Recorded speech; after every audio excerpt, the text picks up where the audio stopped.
प्राचीन भारत का इतिहास बहुत दिलचस्प है। ये जानते हुए भी कि हम इसे दूर से देखने की कोशिश कर रहे हैं, क्या आपने कभी सोचा है कि क्या भारतीय इतिहास के एक खास हिस्से, जिसे हम आर्यन आक्रमण सिद्धांत कहते हैं, की कहानी गलत बताई गई है?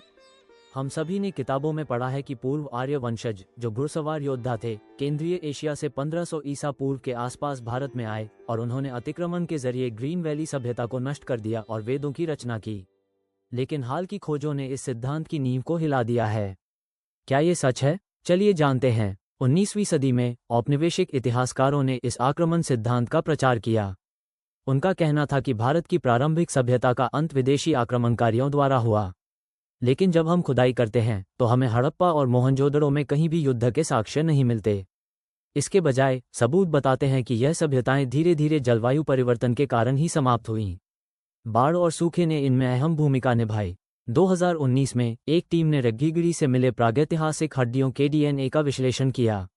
यह अध्ययन ये बताता है कि यदि आक्रमण सिद्धांत सही होता तो हमें इनमें केंद्रीय एशिया के वंशजों के स्पष्ट जेनेटिक निशान मिलते, लेकिन ऐसा कुछ भी नहीं मिला।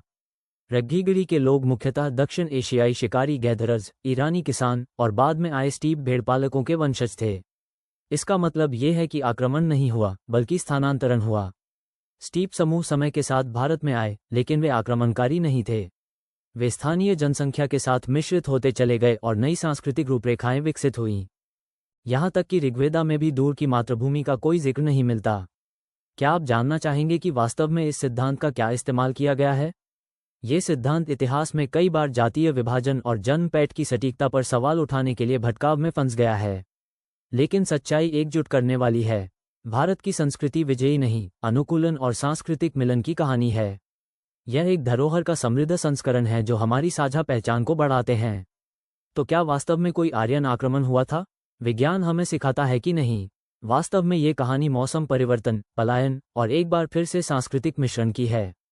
और जैसे जैसे हम इतिहास के रहस्यों को उजागर करते रहें, हम समझते हैं कि अतीत हमारे द्वारा बनाई गई भ्रांतियों से कहीं ज़्यादा दिलचस्प है।